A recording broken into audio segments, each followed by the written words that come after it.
Gen students, this is the 8th chapter, Metro Cities of India.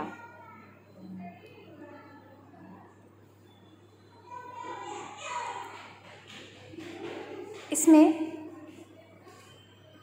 हम लोग metro cities के बारे में पढ़ेंगे, इंडिया के मेट्रो सिटीज़ के बारे में. Okay, a metropolitan city is the largest, busiest and most important city in a country.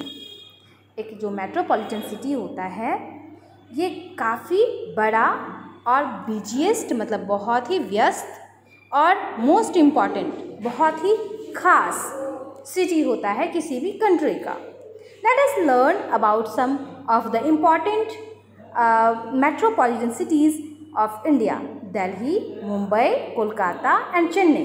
तो चलिए अब हम लोग कुछ इम्पॉर्टेंट मेट्रोपॉलिटन सिटीज़ के बारे में जानें जो कि दिल्ली है, मुंबई, कोलकाता और चेन्नई. सबसे पहले हम लोग दिल्ली के बारे में जानते हैं. तो Delhi is also called the national capital territory NCT. Delhi को नेशनल कैपिटल टेरिटरी भी कहा जाता है. ऐसा क्यों कहा जाता है बच्चों? ऐसा इसलिए कहा जाता है क्योंकि दिल्ली इंडिया का कैपिटल है और ये यूनियन टेरिटरी भी है. ठीक है, इसीलिए इसे केंद्र शासित प्रदेश भी ये है, इसीलिए इसको नेशनल कैपिटल टेरिटरी कहा जाता है. The capital of the NCT is new Delhi. और NCT का कैपिटल राजधानी है new Delhi. Okay, Delhi has grown over the years and along with the adjoining areas of Noida, Gurugram, Faridabad and Ghaziabad forms the national capital region of India. इसके आसपास के जो ये जगह है दिल्ली के आसपास के, तो वो सभी नेशनल कैपिटल के क्षेत्र में आता है. जैसे नोएडा है, गुरुग्राम है, फरीदाबाद और Ghaziabad. Delhi has many famous monuments. Delhi में बहुत सारे बहुत ही प्रसिद्ध स्मारक हैं, मॉन्यूमेंट्स हैं. ओके, जैसे कि सबसे पहले हम लोग कुतुब मीनार के बारे में जानें. कुतुब मीनार कहाँ है बच्चों? दिल्ली में है, ये हम लोग जानते हैं.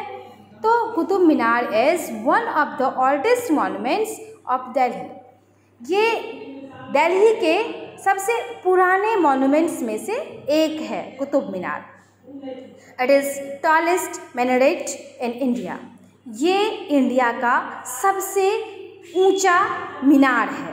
minaret मीन्स मीनार है. Okay, it was built in red stone and has 5 stories. ये रेड स्टोन से बनाया गया है और इसमें 5 मंजिल हैं. 5 मंजिल के ये स्मारक हैं कुतुब मीनार. ओके, उसके बाद है Jama Masjid. The Jama Masjid is the largest mosque in India. Jama Masjid India का सबसे बड़ा मस्जिद है. मस्जिद जहाँ के मुस्लिम्स नमाज पढ़ते हैं. It was built by the Mughal ruler Shahjahan. ये मुग़ल सम्राट शाहजहाँ के द्वारा बनवाया गया था. It is situated in old Delhi and it's made of white and red stone. ये पुरानी दिल्ली में स्थित है और ये वाइट और रेड स्टोन के द्वारा बनाया गया है. और उसके बाद हम लोग रेड फोर्ट के बारे में जानें. Lal Qila. The red fort was also built by Shahjahan. Red fort भी शाहजहाँ के द्वारा ही बनवाया गया था.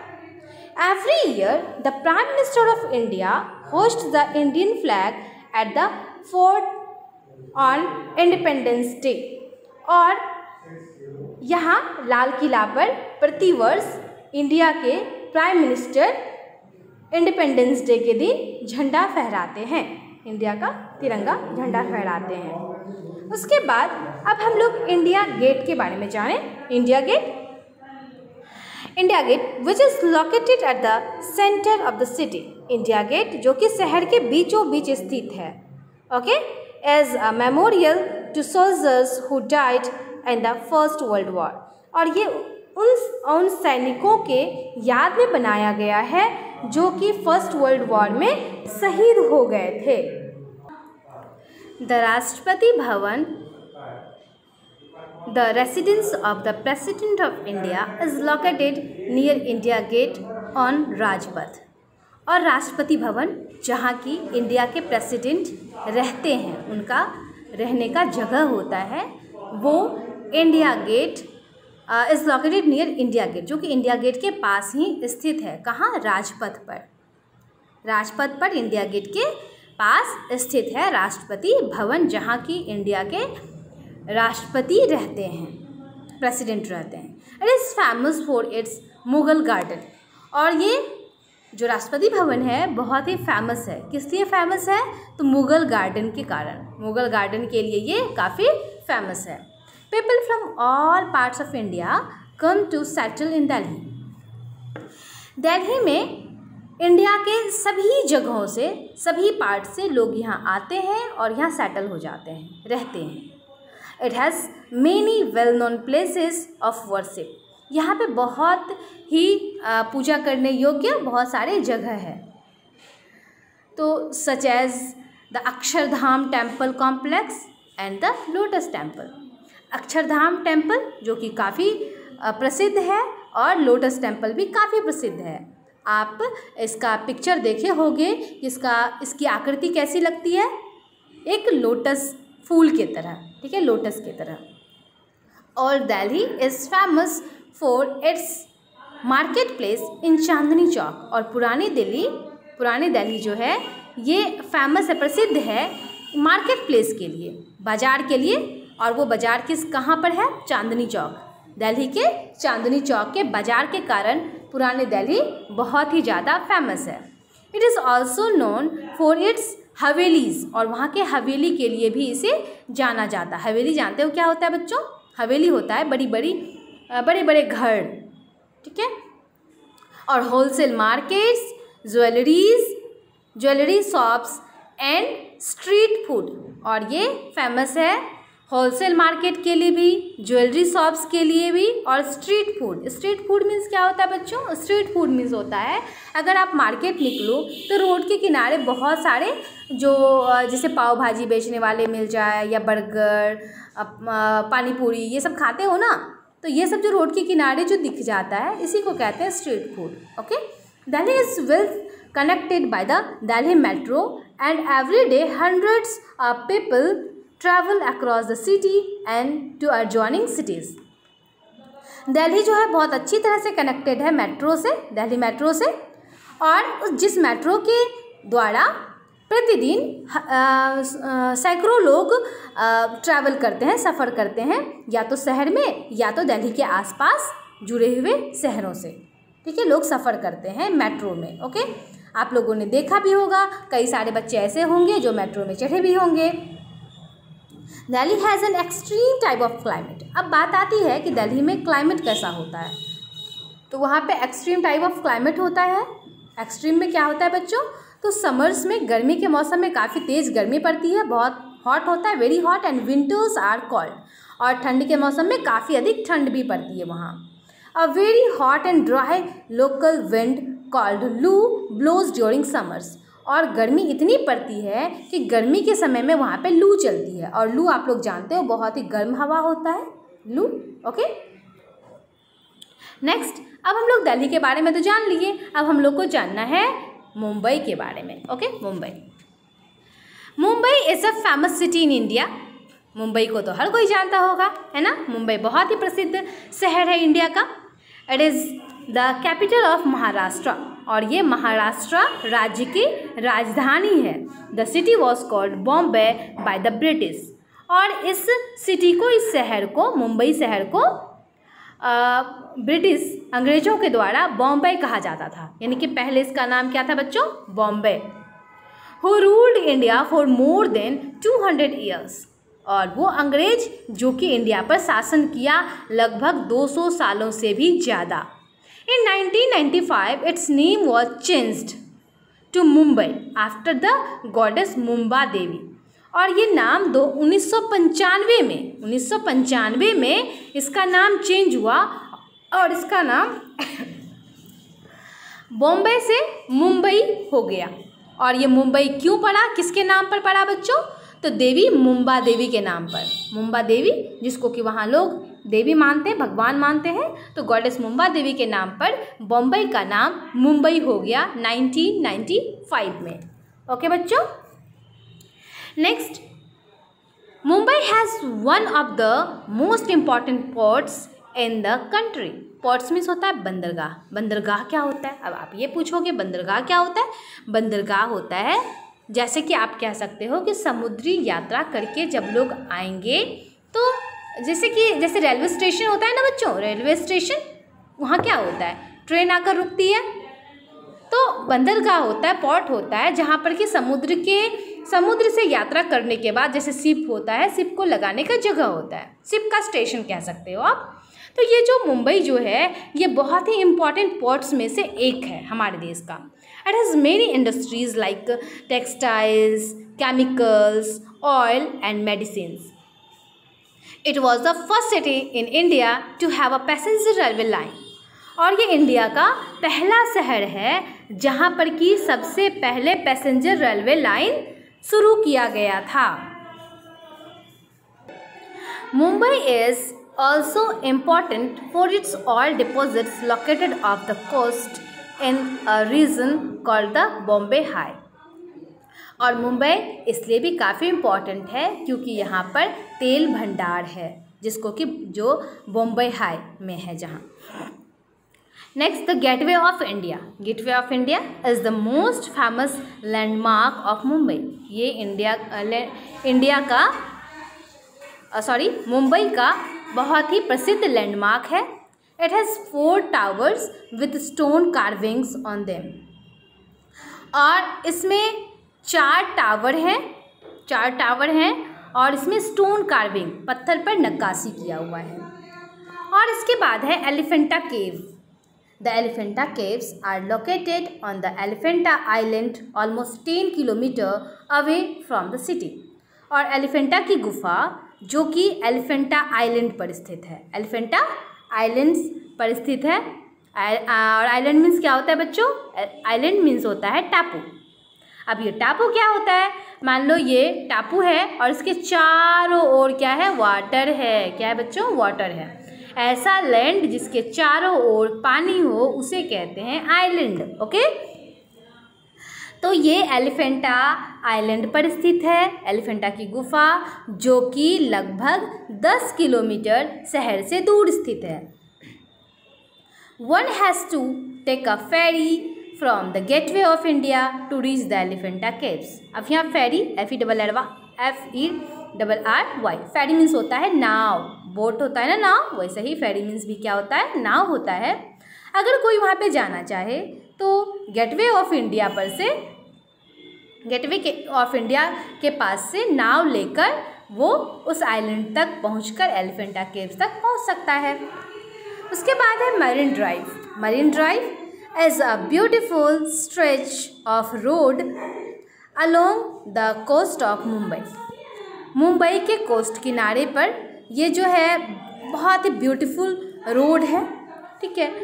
Also known as the Queen's Necklace. इसे रानी का हार भी कहा जाता है, रानी का हार भी कहा जाता है। आप ये देख सकते हो, यहाँ पे देखो, आप इस तरह से आपको दिखा कर्व टाइप में, यही है। The road sparkle at night when the street lights lining the coast are lit up. ये समुद्र के किनारे है और बिल्कुल इस तरह से कर्व किया हुआ है, जैसे मानो एक हार किस तरह से घुमा हुआ होता है, कर्व होता है, उसी तरह से ये भी घुमा हुआ है। और रात के समय में जब स्ट्रीट लाइट जलती है, रोड पर जो लाइट लगा हुआ होता है, जब वो जलता है तो काफ़ी सुंदर दृश्य होता है, बहुत सुंदर चमकता है। ओके, नेक्स्ट है the Bandra Worli Sea Link. The Bandra Worli Sea Link, इसके बारे में, is a 5.6 kilometre long bridge that connects the western suburbs of Mumbai to the main city। ये बांद्रा वर्ली सी लिंक जो है ये 5.6 किलोमीटर लंबी एक पुल है, ठीक है, जो कि मुंबई और मुंबई के उपनगरों, ठीक है, यानी कि मुंबई के आसपास के जो नगर हैं मुंबई में उन सबको कनेक्ट करता है, जोड़ता है ये पुल। Mumbai has a wet and dry climate. अब मुंबई में क्लाइमेट कैसा होता है बच्चों? तो wet and dry. As the city is located along the Arabian sea. ये कहाँ स्थित है बच्चों? अरेबियन सी के कोस्ट पर स्थित है। The weather remains humid and it never becomes too hot और टू कोल्ड। यहाँ पर हमेशा लगभग नमी बनी रहती है, आर्द्रता, ह्यूमिड, ओके, और यहाँ कभी भी बहुत अधिक ना तो गर्मी पड़ती है और ना ही बहुत अधिक ठंड पड़ता है, ओके। और यहाँ बोली जाने वाली भाषाएं कौन कौन सी है? तो ये आप तो जानते हो कि मुंबई जो है वो महाराष्ट्र की राजधानी है और महाराष्ट्र का लैंग्वेज कौन सा है? मराठी। तो ऑब्वियसली यहाँ पे मराठी तो बोली जाती होगी। Marathi, Gujarati, Konkani, Hindi and English are some commonly spoken languages. यहाँ बोली जाने वाली ये कुछ सामान्य भाषाएं हैं। और यहाँ के festivals, Ganesh Chaturthi is the most important festival of Mumbai. और यहाँ के जो मोस्ट इम्पॉर्टेंट फेस्टिवल हैं, जो सबसे अधिक सेलिब्रेट किया जाने वाला फेस्टिवल, वो है गणेश चतुर्थी। बहुत ही धूमधाम से मनाया जाता है। The city is known for its street food such as pav bhaji and vada pav. और ये शहर जो है ये स्ट्रीट फूड के लिए काफ़ी ज़्यादा प्रचलित है, जाना जाता है। स्ट्रीट फूड के बारे में मैंने बताया क्या होता है स्ट्रीट फूड, और यहाँ कौन कौन से स्ट्रीट फूड मिलते हैं? तो वो है पाव भाजी, ये काफ़ी फेमस है यहाँ पर, और वड़ा पाव, ठीक है, ये भी बहुत ज़्यादा फेमस है मुंबई में। The Mumbai suburban railways commonly known as Mumbai local helps thousands of people to travel across the city. और मुंबई सबर्बन रेलवे जो है ये commonly known as Mumbai local helps, ये जो लोकल लोग हैं वहाँ के हजारों लोगों के यात्रा के लिए काफ़ी मददगार हैं, मदद करते हैं। और इससे यात्रा करके लोग अपने शहर और अपने आसपास के शहर तक जा सकते हैं। Mumbai is also known for the famous Wankhede stadium. Mumbai is also known for the famous Wankhede stadium. Wankhede stadium जहाँ पर कि क्रिकेट खेला जाता है, तो वानखेड़े स्टेडियम के लिए भी मुंबई काफ़ी ज़्यादा फेमस है, प्रचलित है। अब यहाँ पर है फाइंड आउट, आपको इसमें से बताना है कि मुंबई में name 2 famous dishes of Mumbai. Mumbai के 2 फेमस डिश के बारे में बताना है। मुंबई में कौन से 2 डिश फेमस हैं खाने के, ओके। अब हम लोग इसमें रिकॉल करते हैं कि इस चैप्टर में हम लोगों ने क्या पढ़ा। इसमें हम लोगों ने 2 शहरों के बारे में पढ़ा, मेट्रोपॉलिटन सिटी, ऐसे तो और भी है, तो नेक्स्ट चैप्टर में ज़रूर उसके बारे में हम लोग पढ़ेंगे। मेट्रोपॉलिटन सिटीज़ ऑफ इंडिया, इसमें हम लोगों ने इसमें पढ़ा दिल्ली के बारे में और पढ़ा मुंबई के बारे में। दिल्ली जो कि कैपिटल ऑफ इंडिया है, इंडिया की राजधानी, और मुंबई जो कि फिनेंशियल कैपिटल ऑफ इंडिया, इसे भारत की आर्थिक राजधानी के नाम से भी जाना जाता है, ओके। और दिल्ली को हम लोग और किस नाम से जानते हैं, जरा एक बार फिर से रिकॉल करते हैं। दिल्ली को हम लोग एनसीटी के नाम से जानते हैं। एनसीटी क्यों कहा जाता है ये भी मैंने बताया, नेशनल कैपिटल टेरिटरी के नाम से जाना जाता है, ओके। मैं थोड़ा मैं रिकॉल कर दूं इसमें से। और यहाँ स्थित जो मॉन्यूमेंट्स हैं वो कौन कौन से हैं? कुतुब मीनार है, और यहाँ पे जामा मस्जिद भी है, रेड फोर्ट है, इंडिया गेट है, राष्ट्रपति भवन है दिल्ली में, बहुत ही फेमस प्लेसेस के बारे में मैं बता रही हूँ, और चांदनी चौक जो कि मार्केट प्लेस है, ठीक है। दिल्ली मेट्रो जिससे कि जो दिल्ली के सिटीज़ को कनेक्ट करता है, और उसमें हज़ारों की संख्या में लोग भ्रमण करते हैं, यात्रा करते हैं। और यहाँ का जो क्लाइमेट होता है दिल्ली का, वो काफ़ी ज़्यादा एक्सट्रीम होता है, यानी कि गर्मी के मौसम में काफ़ी अधिक गर्मी पड़ती है और ठंड के मौसम में काफ़ी अधिक ठंड पड़ती है, और गर्मी के मौसम में लू भी यहाँ पर चलता है। ओके बच्चों, नेक्स्ट है हम लोगों ने मुंबई में क्या पढ़ा। मुंबई पढ़ा कि मुंबई जो है हमारा फिनेंशियल कैपिटल तो है ही इंडिया का, यानी कि आर्थिक राजधानी, और ये एंटरटेनमेंट के लिए भी इसे जाना जाता है। और ये पोर्ट जो इम्पोर्टेंट पोर्ट्स में से एक है, और यहाँ पर गेटवे ऑफ इंडिया है, एलिफेंटा केव है। एलिफेंटा केव कहाँ है? तो शहर से 10 किलोमीटर दूर, जहाँ पर कि हम लोग नाव से यात्रा करके जा सकते हैं। और मरीन ड्राइव जो कि काफ़ी खूबसूरत रोड है, जिसे कि रानी का हार भी कहा जाता है, क्वींस नेकलेस, रानी का हार भी कहा जाता है। और हम लोगों ने इसमें पढ़ा बांद्रा वर्ली सी लिंक, जो कि मुंबई को अपने उपनगरों से, सबर्ब्स यानी कि उपनगरों से जोड़ती है। और इसमें मुंबई सबर्बन रेलवेज़ के बारे में भी हम लोगों ने पढ़ा। और मुंबई सबर्बन में हम लोगों ने क्या पढ़ा था कि लोग इससे यात्रा करके मुंबई के और भी सिटीज़ या मुंबई के पास वाले जो सिटीज़ हैं उससे कनेक्ट हैं, और लोग वहाँ तक जाते हैं, अक्रॉस द सिटी, ठीक है। People to travel across the city, city के पार भी जाते हैं। ओके, तो इसे आप लोगों को अच्छे से स्टडी करना है और इसके ऑब्जेक्टिव को सॉल्व करना है। Okay, thank you.